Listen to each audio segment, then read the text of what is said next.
Parts of speech, শব্দের শ্রেণী বা কথার ধরন। Hello everyone, before I begin, I hope you are all doing well. This video explains parts of speech, particularly noun. Well, parts of speech কাকে বলে? Sentence বা বাক্যে ব্যবহৃত বিভিন্ন ধরনের শব্দ কাজ অনুযায়ী যে শ্রেণীতে পড়ে তাকে পার্টস অফ স্পিচ বলে। আরও সহজভাবে বললে একজন মানুষের মূলত বিভিন্ন ধরনের কথাকেই পার্টস অফ স্পিচ বলে। পার্টস অফ স্পিচ মোট 8 প্রকার: noun, pronoun, adjective, verb, adverb, preposition, conjunction and interjection. আজকের বিষয় হলো নাউন নিয়ে। নাউন মানে হলো বিশেষ্য, অর্থাৎ যে শব্দ দ্বারা ব্যক্তি, বস্তু, প্রাণী, স্থান, গুণ, ভাব বা কাজের নাম বোঝায় তাকে নাউন বলে। উদাহরণস্বরূপ যদি বলি, ব্যক্তি রহিম, বয়, টিচার ইত্যাদি। স্থান সিলেট, বাংলাদেশ, স্কুল ইত্যাদি। বস্তু চেয়ার, টেবিল, পেন ইত্যাদি। প্রাণী ক্যাট, টাইগার, লায়ন ইত্যাদি। পঠিত সাবজেক্ট বা বিষয় ফিলোসফি, সাইকোলজি ইত্যাদি। গুণ বা ভাব অনেস্টি, লাভ, হ্যাপিনেস ইত্যাদি। কোনো কাজের নাম রিডিং, সুইমিং ইত্যাদি। নাউনের প্রকারভেদ। নাউন মূলত 2 প্রকার: কনক্রিট নাউন এবং অ্যাবস্ট্রাক্ট নাউন। আবার এই কনক্রিট নাউন নিজে 4 প্রকার, অর্থাৎ সব মিলিয়ে কনক্রিট নাউন 4 প্রকার এবং অ্যাবস্ট্রাক্ট নাউন 1 প্রকার। এই হিসাবে নাউন মোট 5 প্রকার। কনক্রিট নাউনটা কি?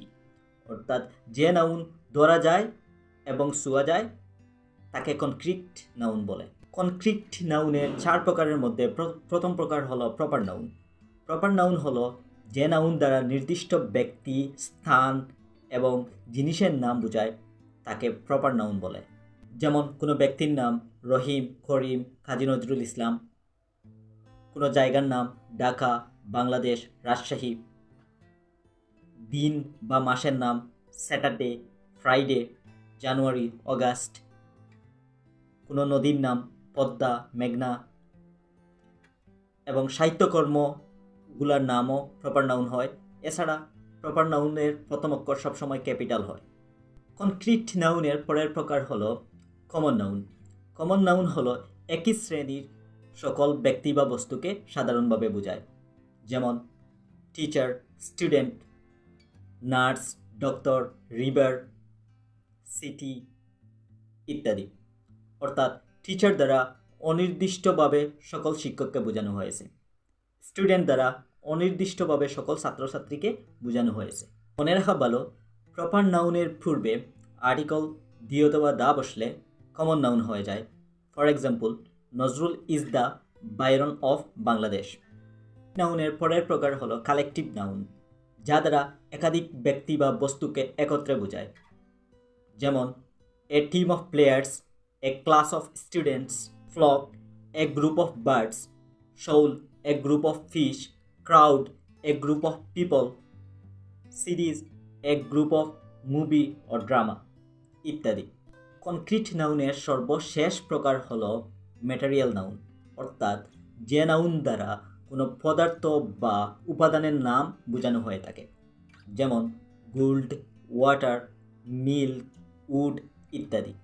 অর্থাৎ নাউন যে 2 প্রকার ছিল, কনক্রিট নাউন এবং অ্যাবস্ট্রাক্ট নাউন, এবং কনক্রিট নাউনের আবার 4 প্রকার ছিল, আমরা 4 প্রকার মোটামুটি জেনেছি। এবং এখন আমরা জানবো অ্যাবস্ট্রাক্ট নাউন নিয়ে।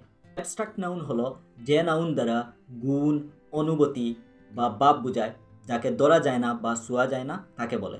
যেমন অনেস্টি, লাভ, হ্যাপিনেস, ফ্রিডম ইত্যাদি। মনে রাখা ভালো, ভার্বের সাথে আইএনজি যোগ হয়ে যদি নাউনের কাজ করে সেটা জেরান্ড হয়ে যায়। যেমন swimming is a good exercise, reading is my hobby. So parts of স্পিচের গুরুত্ব অপরিসীম। আপনারা পার্টস অফ স্পিচটা আরও ভালোভাবে দেখে নেবেন। আর সবগুলো বিষয় নিয়ে যদি আমি আলোচনা করতাম ভিডিওটা ঘন্টাখানেক হয়ে যেত, এত ধৈর্য অনেকের নাই ভিডিওটা দেখার। So finally I think you found something helpful. Keep practicing. Good things take time. Thank you so much for watching.